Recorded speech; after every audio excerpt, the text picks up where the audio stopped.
성경이 크게는 한 권이지만은 구약과 신약으로 나뉘어져 있죠. 구약 성경은 앞으로 오실 예수님에 대한 이야기가 450번이나 예언되어 있습니다. 그 예언대로 신약 성경은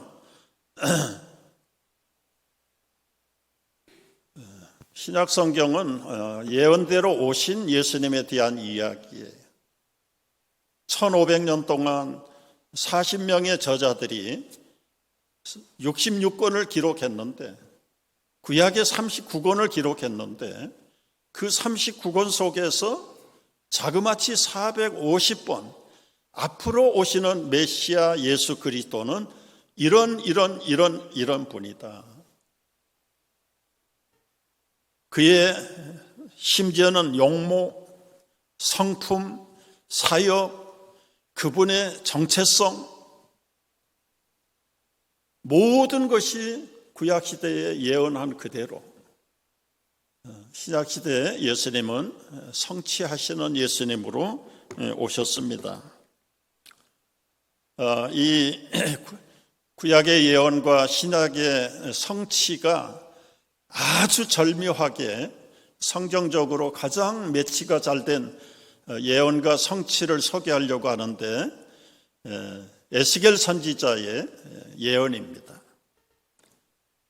주전 600년 전, 예수님 오시기 600년 전에 포로로 붙들려 갔던 에스겔, 유다가 하나님을 버리고 우상을 섬기는 바람에 하나님이 심판하셔서 바벨론을 쳐들어오게 만들고, 그 모든 왕들과 백성들이 심지어 선지자들까지도 다 포로로 붙들려 갔어요. 그 발강가에 있을 때에 그 선지자 에스겔에게 하나님의 감동이 임하셨습니다. 그리고는 환상을 보는데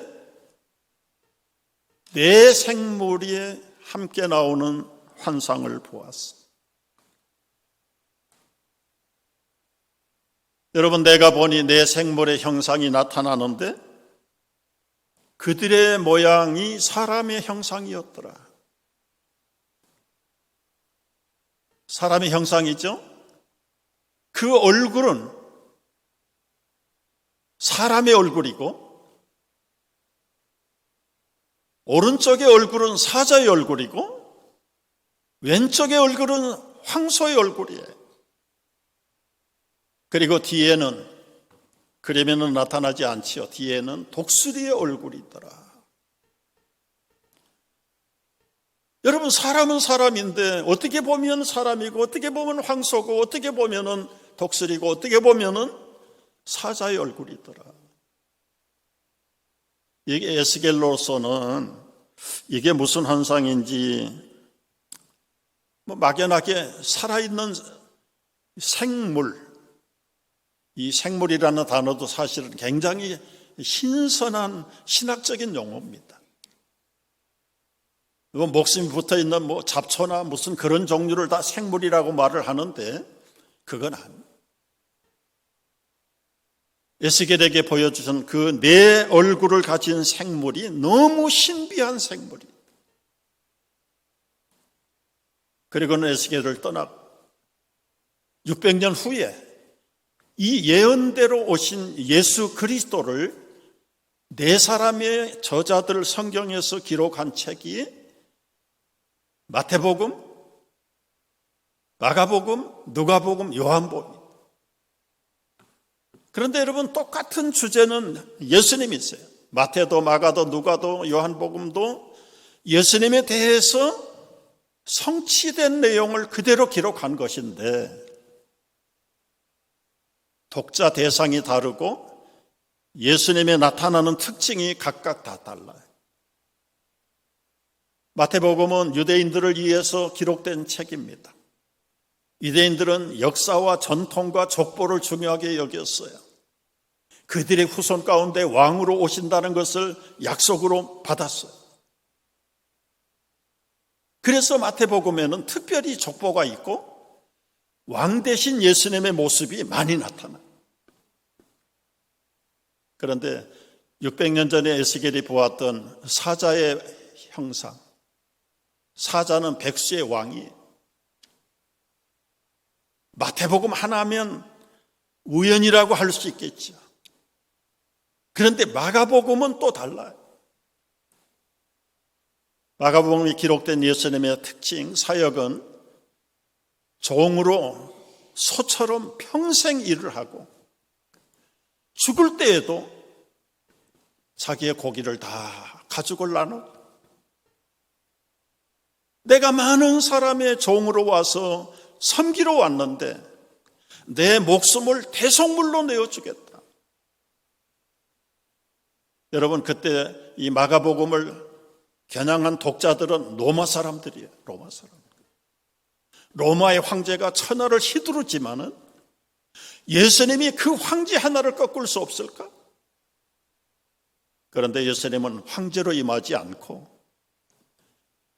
낮아지고 종의 모습으로 그 목숨을 송아지처럼 대성물로 내어주는 것처럼 종으로 섬기는 예수님이 마가복음의 특징이에요. 누가복음은 헬라 사람들, 이 헬라 사람들은 지식을 추구하고 진리를 추구하는 사람들이에요. 좀 인간성 있게 정말 휴머니즘을 퍼뜨리기를 원하는 사람들이, 그래서 이 누가복음은 예수님의 부분이 아주 인성에 초점을 맞춘 거예요. 사복음서 중에 예수님의 어린 시절을 기록한 내용은 누가복음밖에 없습니다. 예수가 키가 자라고 지혜가 자라가면서 하나님과 사람에게 사랑스러워 가시더라. 그 예수님의 소아과 기록입니다. 누가복음을 기록한 저자는 소아과 닥터인 누가였어요. 누가. 철저하게 예수님은 아이로, 사람으로 태어나서 사람으로 인성을 강조해요. 눈물을 흘리신 예수님, 참 가슴 아파하시는 예수님, 어린 시절 그리고 청소년 시절을 모든 헬라 사람들의 추구하는 그 인간성의 바로 극치 중에 극치로 오신 분이 예수님이다. 요한복음은 이제는 전 인류를 대상으로 기록된 독자의 제한이, 여러분, 이 독수리는 가장 높은 곳에서 천하를 내려다보는 세중의 왕이 하나님의 신성의 날개를 펴고 독생자의 영광이 사람으로 오셨지만 그 예수님 그리스도에게는 그리스도의 신성이 가득 차. 그래서 어느 복음서보다도 이 요한복음에는 예수님의 7대 기적이 집중적으로 기록이 돼요. 물로 포도주를 만드시고 바다 위를 걸으시고 죽은 자를 살리시고 오늘 살펴볼 오병이어의 축복의 기적이 나타나고, 어떻게 사람으로서 그렇게 엄청난 기적을 베풀 수 있는가? 사람으로서는 할 수 없다. 이분이 바로 하나님의 성품을 가지신 분이기 때문이다. 그래서 여러분, 600년 전에 에스겔에게 보여주셨던 예수 그리스도가 600년 후에 예수 그리스도에게서 그대로 사자의 모습으로, 소의 모습으로, 사람의 모습으로, 독수리의 모습으로 나타나신 예수 그리스도의 예언과 성취, 그것을 소위 말하는 성경의 통일성이라고 해요. 통일성. 여러분, 1500년 40명의 저자들이 예수님에 대해서 기록을 했는데 하나도 흐트러진 것이 없거나 이루지 않는 것이 하나도. 말씀드렸잖아요, 여러분. 6가지 로또를 맞추는 확률도 지금 몇 달째 못 맞춰가지고 지금 당첨금이 수억 불 됐다고 그러는데요. 7가지가 한 사람에게 맞추는 확률. 텍사스 전체에다가 양복단추 1m로 깔아놓고 그 속에 색깔이 다른 하나 숨겨놓은 거 한 번에 집어서 꺼내는 확률이 7개의 확률이 하나에게 이루어지는 확률이라. 450가지가 예수 그리스도에게 성취된다는 그 확률은 슈퍼컴퓨터가 계산이 안 돼, 계산이. 0을 붙이면 수천 조를 갖다 붙여야 돼. 그 확률이 예수 그리스도에게서 일어났다. 여러분, 예수 그리스도가 보통 사람이 아닙니다. 평범한 사람이 아닙니다. 원래는 하나님이셨어요. 그 하나님이 사람이 되어 오셨기 때문에 죄는 없어야 되겠고 아담의 원죄의 DNA를 피해야 오셔. 그 DNA를 피하기 위해서 출생한 독특한 방법이 동정녀 탄생입니다. 성령으로 잉태되는 거예요. 성령. 우리는 여러분 예수를 믿는다고 하면서 그 예수님에 대해서 얼만큼 알고 있는지, 안다고 하는 것이 고작 내가 편리한 부분만 얻으려고 하는 것이 아닌지, 예수님 당시에도 예수님을 메시아로 하나님으로 아는 사람은 거의 없었어. 모두가 그분이 행하는 기적에 심취되고 그분을 통해서 먹을 것, 그리고 출세할 것, 국가가 해방되고 자유를 누리는 것, 그런 거는 추구하는 사람이 많았지만 그분이 메시아요 하나님이라는 사실에 대해서는 인정하는 사람이 거의 없어요. 소수가 알았어요. 서기관들이 알았습니다. 바리새인들이 알았습니다. 구약의 성취로 오셨다는 걸 알았어요. 그럼에도 불구하고 자기들의 권세를 빼앗길까 봐 결국은 신성모독이라는 죄를 붙여가지고 예수님을 십자가에다 처형을 해버린. 그들에게 처형을 당한 예수님, 실력이 없습니까? 능력이 없습니까? 권세가 없습니까? 한 방이면 할 수 있어요. 그러나 그렇게 해도 안 되는 거예요. 완전히 죽으시고 부활하셔서 장사되어서 부활하실 때까지 예수님은 인간의 모든 고초를 다 겪으셔야 돼요. 힘이 없어서 무력해서 당한 것이 아닙니다. 능력이 없어서 패배한 것이 아닙니다. 그것이 바로 우리를 죽음에서 친히 체험하시고 부활하시기 위해서 절대적으로 필요했던 구원의 순서들이에요. 순서들. 우리가 예수를 안다고 하면서도 정확하게 잘 알지 못해요. 그래서 예수님도 답답하셔서 많은 사람이 예수님을 따라 추종하고 그리고는 존경했지만은 다 초점이 틀려요. 어떤 사람은 기적을 체험하기 위해서, 어떤 사람은 자식의 병을 고치기 위해서, 때로는 자신의 질병을 고치기 위해서, 아니면 나라가 조국이 해방되고 정치적인 자유를 누리고 잘 먹고 잘 사는 나라를 세우기 위해서 예수를 따르는 사람들은 있었지만 그분이 하나님이라는 사실에 대해서는 아는 사람이 없고, 아는 바리새인 소수들마저도 외면하고 오히려 꼬투리를 잡아서 방해하는 사력들로, 그런 답답한 사람들 속에 예수님은 정식으로 선포하세요. 요한복음에서 7가지 선포를 하시는데 그것을 보고 소위 예수님의 7대 자기 선언이라고 그래요. I am the bread of the life. 나는 세상의 떡이다. 나는 세상의 빛이다. 나는 양의 문이다. 나는 선한 목자다. 나는 부활과 생명이고 나는 길이고 진리고 생명이고 나는 참 포도나무다. 여러분, 이게 소위 말하는 예수님의 자기 선언. 각 나라마다 헌법에 맨 먼저 나오는 선언서가 그 나라의 정체성입니다. 대한민국은 민주공화국이다. 강제로 와가지고 사회주의로 공산주의로 바꾸기 전에는 절대로 나라는 처음부터 끝까지 민주공화국으로 존재해야 되는 거예요. 그러나 북조선은 다르죠. 미국도 마찬가지입니다. 헌법 1장 1조에서 선포한 그 말씀이 이 국가의 정체성이에요. 그건 아무도 바꿀 수 없어요. 사람들은 예수님을 휴머니스트다, 무슨 사생아다, 여러 가지 많은 이야기로 평을 합니다마는 예수님이 선포하셨어요. I am the bread of life. I am the light of the world. 나는 양의 문이다. 나는 진리다, 길이다, 생명이다. 나는 참 포도나무다. 나는 선한 목자다.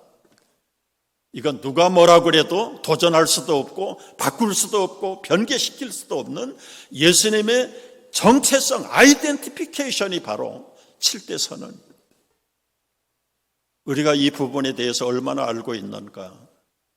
제가 설교 노트 파일을 다 조사해 봤는데 이걸 시리즈로 설계한 적이 없더라고요.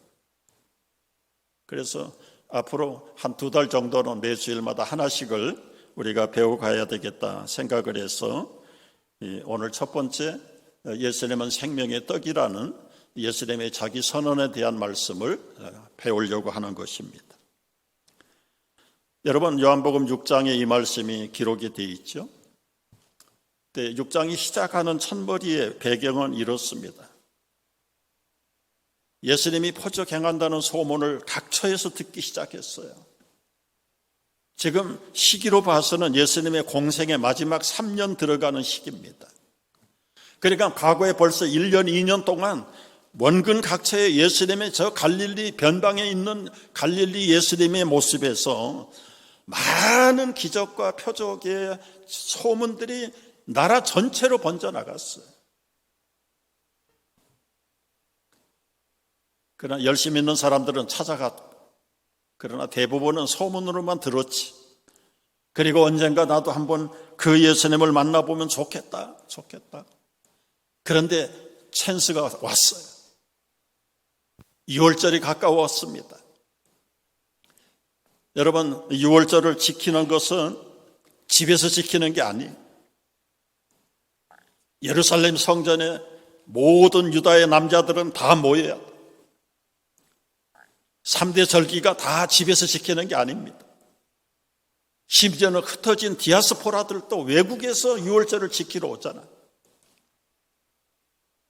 각 나라에 있는, 각 지역에 있는 모든 백성들이 6월절이 가까웠다. 6장 4절에 그렇게 나와 있어요. 마침 유대인의 명절인 6월절이 가까운지라. 그래서 이 갈릴리 지역에 있는 근방에 있는 사람들도 이제는 예루살렘을 향해서 움직이다가 지금 디베랴 바닷가라는 데서 예수님이 지금 많은 사람들에게 복음을 가르친다는 이야기가, 그래서 명절 예루살렘으로 올라가던 사람들이 일단 예수님에게 다 모이기를 시작한 거예요. 시기가 이렇게 타이밍이 맞았기 때문에 자그마치 남자만 5,000명 이상이 모인 거예요. 거기에 아내들과 아이들까지 하면은 줄잡아 2만 명 이상이 모였을 거다. 2만. 그리고 나서 이제 그 사람들 앞에서 소위 말하는 오병, 이어, 떡 5덩어리와 물고기 2마리 가지고 남자들만 5,000명을 먹이고도 12광주가 남는 이 엄청난 기적의 역사가 바로 그때 일어나는 겁니다.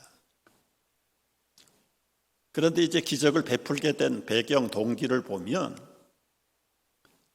예수님의 말씀을 듣겠다고 335로 몰려오는 그 백성들, 또 6월절을 지키겠다고 예루살렘을 향하여 가는 그 백성들의 모습을 보니까 예수님의 마음에 너무 불쌍한 거예요. 불쌍해. 사복음서에 이 오병이어의 기적이 다 기록되어 있는데요, 마가복음에 보면은 목자 없는 양 같아서 너무 불쌍하다. 불쌍해. 6월절을 지키러 가긴 가는데 왜 6월절을 지켜야 되는지, 그 6월절의 주인공이 누군지 알지도 못하면서 전통적으로 가르쳐주는 사람이 없어서 의식적으로 그냥 따랐어. 지금 예루살렘을 향해서 가는 그 백성들을 볼 때 가르치는 목자가 없는 거예요. 그래서 예수님은 아주 불쌍히 여기시고 목자 없는 양 같아서 민망한 마음을 가지고 이 온 나라가 들썩거리고 유월절을 지킨다는데 그 유월절의 핵심이 주인공이 지금 여기 와 있는데 그것도 알아보지 못하는 그 백성들을 향해서 예수님은 굉장히 애잔한 마음을 가지고 그래서 뭔가를 좀 깨닫게 하려고 계속 가르치다 보니까 시간이 이제는 하루가 끝나가는 시간, 돌려보내야 될 시간입니다. 어느 제자가 말해요. 선생님, 이 사람들을 종일 아무것도 먹지 못하고 말씀 듣다가 돌아가는데 뭔가 먹이지 않으면 가다가 다 쓰러질 것 같습니다. 그때 예수님이 빌립을 향해서 말해요. 빌립아, 네가 먹을 것을 줘라. 빌립의 즉각적인 반응, 대답이 무엇입니까? 우리가 어디서 떡을 삽니까? 떡 파는 슈퍼마켓이 있다고 해도 조금씩만 떼어서 먹인다고 해도 200데나리온의 거금이 필요한데 가게도 없어, 돈도 없어요. 우리가 여러 번 들은 얘기예요. 예수님을 따르는 제자들이 12명인데 그중에 이 빌립은 가장 타산적이고 계산적이고 이기적인 부정적인 제자의 대표로 알려져요. 여러분, 교회에서 뭔가 행사를 하려고 하면 꼭 계산기 내놓고 계산부터 하는 사람, 물론 계산해야죠. 그런데 부정적인 계산을 하기 때문에 문제가 되는 거죠. 그러나 이 반대로 안드레라고 하는 제자는 우리에게 먹을 걸 주라고? 지금 시간도 때가 아닌데 어디 가서 먹을 것을 줄 수 있을까? 아무 행동을 하지 않는 것이 아니라 안드레는 어떻게 하든지 예수님의 명령을 따라서 한번 풀어보고 싶은 마음이 있는 거예요. 그러다가 우연찮게 어느 아이가 점심에 먹지 않고 남겨놓은 도시락을 소금으로 절인 물고기 2마리 반찬, 그리고 어린이 주먹만한 보리떡 5개, 이게 얼마나 되겠어요? 어른의 한 끼도 아니고 아이의 한 끼 먹을 저 도시락.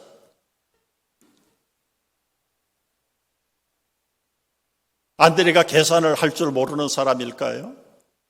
인산인해로 많고 넘치는 사람들에게 이 많은 한 끼 어린아이 식사가 무슨 혜택을 볼 수 있겠어요?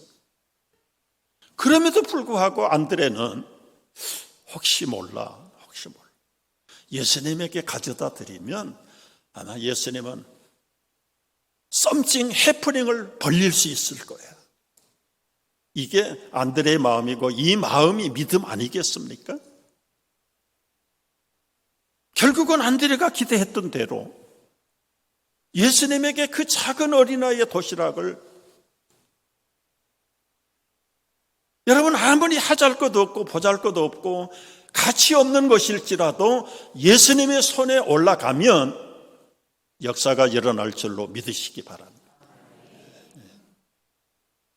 그래서 여러분, 말씀 듣다가 한번 여러분 스스로가 한번 여러분을 정리를 해보세요. 나는 빌립 타입의 성도인가? 나는 안드레 타입의 성도인가?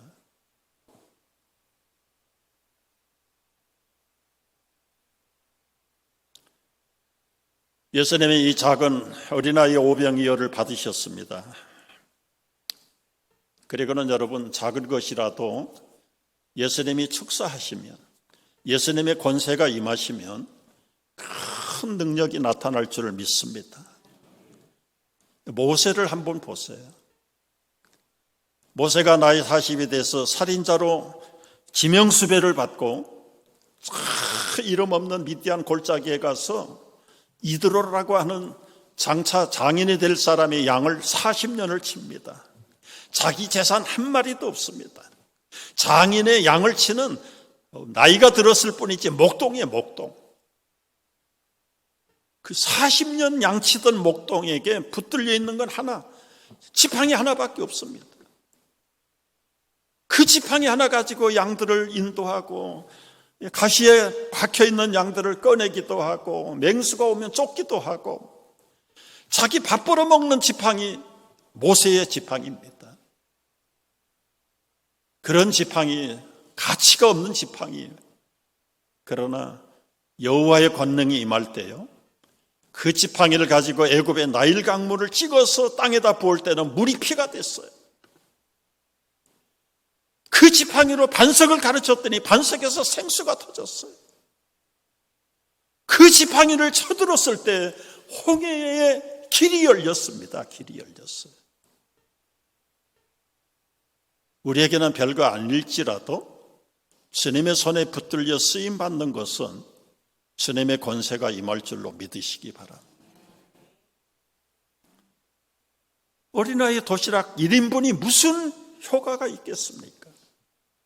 그러나 예수님이 그 어린아이 도시락을 들고 축사하셨다. 하늘을 우러러보고 축사하셨다. 그리고는 제자들에게 나눠주기 시작합니다. 5,000명을 먹이고도 12광주리를 거뒀습니다. 이 엄청난 이 오병이어의 기적, 어떤 기적보다 못지않는 거대한 기적 중에 기적 하나가 오병이어의 기적이에요. 여러분, 허기지고 지쳤던 사람들, 제가 이렇게 검색을 해보니까 미국 사람이나 한국 사람이나 하루 3끼를 먹는 것은 이제 겨우 100년 남짓밖에 안 됐다고 그래요. 미국 사람도 1900년대가 이를 때까지는 하루 2끼 먹었답니다. 뭐 유럽은 말할 것도 없고요. 심지어 이 이조 시대 왕들도 아침 먹고 저녁 먹고 새참을 한 번씩 먹었다고 그래요. 농사 짓는 농부들도 아침 먹고 저녁 먹고 그리고 너무 배가 고프니까 새참이라는 걸 오전 오후에 먹고 원래 점심이라는 건 없었다고. 그런데 언제부터 사람들이 세 끼를 먹게 됐는가? 아이러니하게 미국의 발명왕 토마스 에디슨이 신문기자하고 인터뷰를 했어요. 에디슨, 그렇게 열렬한 그 발명의 아이디어가 다 어디에서 나오는 비결은 뭡니까? 그랬더니 에디슨이 대답하기를, 나는 남들하고 좀 다릅니다. 하루에 3끼를 먹습니다.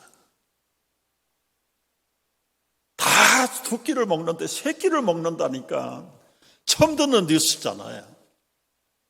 그리고 그 당시에는 에디슨이 미국의 히어로입니다.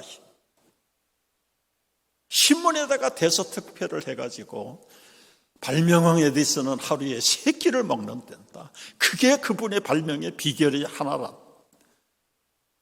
대서특필을 하니까 사람들이 그때부터 우리 자식들 머리 좋은 발명가 만들어야 돼. 하루에 3끼를 먹여야 돼. 그런데 사실은 에디슨이 그렇게 말한 의도가 있어요.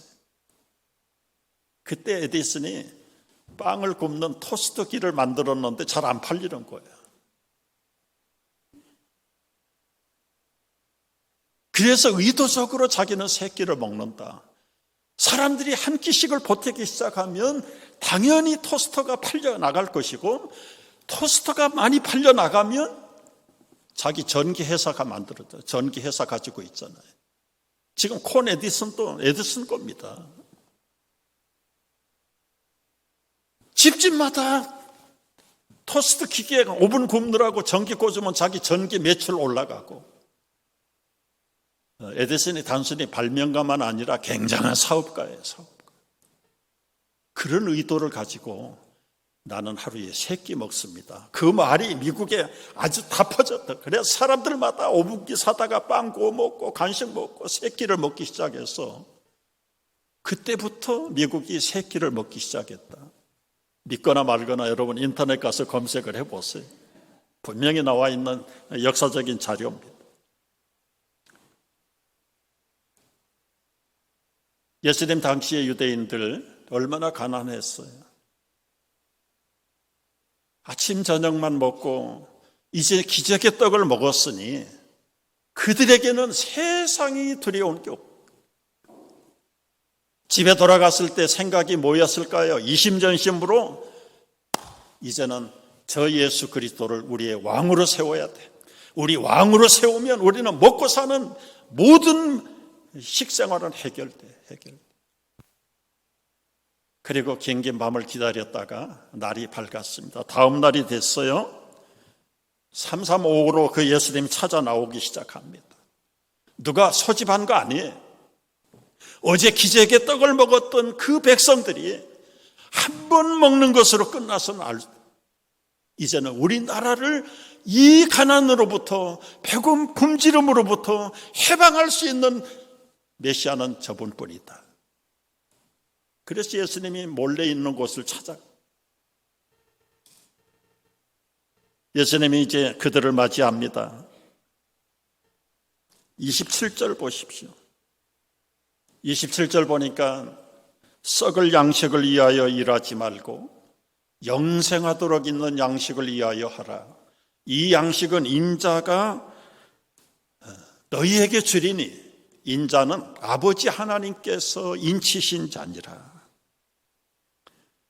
여러분, 여기서 예수님이 구분한 두 가지 양식을 썩을 양식과 썩지 않는 양식으로 갈랐어요. 어떤 것이 썩을 양식이고 어떤 것이 썩지 않는 양식입니까? 썩을 양식은 어제 기적의 떡을 먹은 사람도 썩은 양식 먹은 거예요. 그게 기적의 떡인데요. 기적의 떡이지만 입으로 들어가서 6시간 지나고 날이 바뀌니까 다 없어졌어요. 아침에 일어나면 배고파요. 우리 신체 구조가 음식 먹고 5시간 지나면 소화돼서 배고픈 게 돼 있다. 아무리 왕이 먹는 산의 진미를 먹어도 5시간, 6시간 후에는 썩을 양식. 물론 생물학적으로 볼 때는 육체의 생명을 보존하기 위해서는 에너지 공급이 필요하고 음식이 필요한 거 사실이죠. 그러나 우리가 하루에 3대씩 먹는 이 음식도 앞으로 여러분 100년 먹겠습니까? 어떤 사람은 50년만 먹으면 썩을 양식이 돼서 인생이 끝나요. 제가 예수님 영접하고 만나기 전에는 20살 이전에요. 얼마나 부정적이고 비관적인 사람이었는지. 병원에 있는데 이제 주모가 밥을 갖다 줘요. 밥을 보면 천천히 죽는 독약, 또 먹고 죽자. 여러분, 우리 입으로 들어가는 게 우리를 살리는 게 아니라 사실은 시간이 오래가면 오래갈수록 빨리 데리고 가는 독약입니다. 독약. 예수님이 지금 원하는 약은, 우리가 먹어야 될 음식은 그런 썩을 음식이 아니라 썩지 않는 영생하도록 있는 음식을 먹어야 된다는 거죠. 썩지 않는 양식이 무엇입니까? 28절에는 그렇게 물어요. 이 백성들이 그들이 묻되 우리가 어떻게 하여야 하나님의 일을 할까요? 그랬더니 대답이 예수께서 하나님이 보내신 일을 믿는 것이 하나님의 일이다. 영생하도록 할 수 있는 일은 오직 예수를 믿는 일밖에 없다. 여러분, 예수를 믿을 때 죽었던 우리 영혼이 살아나고 영원히 지옥의 멸망을 받아야 될 우리의 영혼이 예수 믿음으로 영생하도록 오셔서 하신 일이 예수님이 하신 일이죠.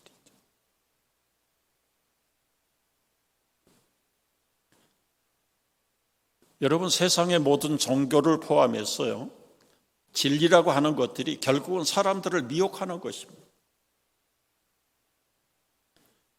구원을 얻기 위해서 무엇을 해야 합니까? 선행을 해라, 착한 사람이 되라, 자선을 베풀어라, 수양을 해라, 이웃을 사랑해라, 죄를 멀리하라. 틀린 얘기 아닙니다. 그러나 여기에 엄청난 결정적인 착오가 있어요. 인간은 근본적으로 타락했는데 타락한 사람이 가서 자선 행위를 한들, 선을 베푼들, 그것이 얼마나 진실한 선일까요? 자기 이름이 나지 않으면 안 합니다. 자기 기업의 광고가 뜨지 않으면 기부금도 안 내요.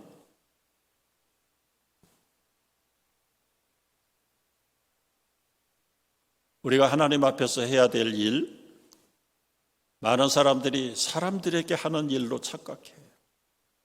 여러분, 이웃들을 섬기지 말라는 말이 아닙니다. 기부금, 자선금을 내지 말라는 얘기가 아니에요. 무엇을 한다 안 한다 하는 것은 이건 다 something to doing에 해당되는 이야기예요. 우리가 가끔 듣는 간단한 영어가 있잖아요. to do를 힘쓰지 말고 to be가 돼야 된다. to be. 자선을 행하고 이웃을 사랑하는 그 사람의 근본의 속사람이 뭐냐? 속사람이 무슨 의도로 그렇게 하느냐? 하나님이 진실한 형상을 담고 그리스도의 아름다운 그 신앙을 본받는 그 사람이 되는 게 먼저지. 세상의 모든 종교 도덕은 선행을 가르쳐요. 선행을. 그 사람의 사람된 근본이 바뀌라는 이야기를 하지 않아. 예수님은 너희가 행하는 모든 것들이 다 헛일이고 입으로 들어가는 음식도 썩을 양식이지 그것이 영생하도록 너희를 지킬 수 있는 음식은 아니다. 어떻게 하면 우리가 영원히 영생을 할 수 있습니까? 하나님의 일을 해라. 하나님의 일을 한다는 건 무엇입니까? 아까 말씀드렸잖아요. 하나님이 보내신 아들 예수 그리스도를 믿는 것이 하나님의 일이다. 왜 예수를 믿는 것이 하나님의 일이고 그것이 어떻게 영생의 길이 됩니까? 예수님이 이 땅에 오신 목적은 죽은 자 심판받을 자들을 살리기 위해서 오셨잖아요. 그 살리는 과정과 순서가 당신이 죄 없는 목숨을 대신해서 공의의 하나님 앞에 지불함으로 우리의 죄를 다 사면을 받고 영원한 잃어버린 생명을 얻도록 하시는 것이 중보자이신 예수 그리스도가 오셔서 하시는 일이잖아요. 이 핵심적인 구원의 진리를 놓쳐버리고 조금 귀담아 들은 선행이나 섬기나 사랑이나 봉사나 하는 것 가지고 근본의 생명을 회복하리라고는 꿈꾸지 말라는 얘기예요. 여러분, 교회 봉사 좋아요. 이웃 사랑하고 섬기는 거 좋습니다. 그러나 그 밑바닥 속에는 먼저 해야 될 일이 있어요. 내가 어떻게, 왜, 하나님이 어떻게, 왜 하셨는가에 대한 분명한 구원의 핵심이 먼저 우리에게 있어야 된다.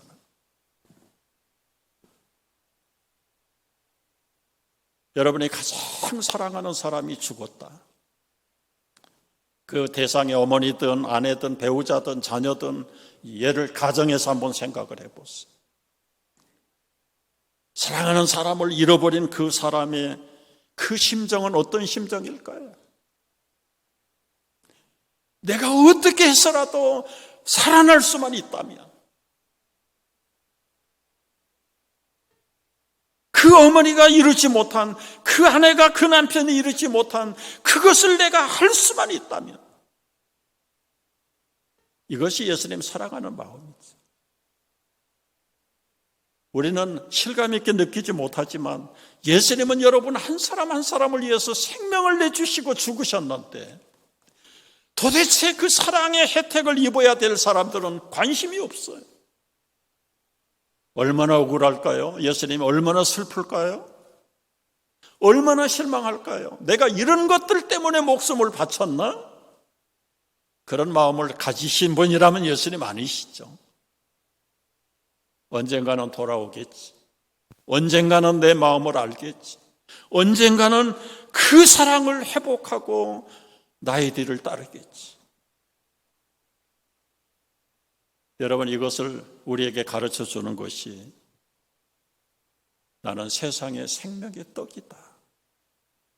먹는 일에다가 목숨 걸지 말고 영적인 생명의 근원이 되신 예수 그리스도에게 우리의 삶을 두고 거기에서부터 영생을 시작하라는 말씀, 오늘 우리에게 주시는 첫 번째 선언의 말씀입니다.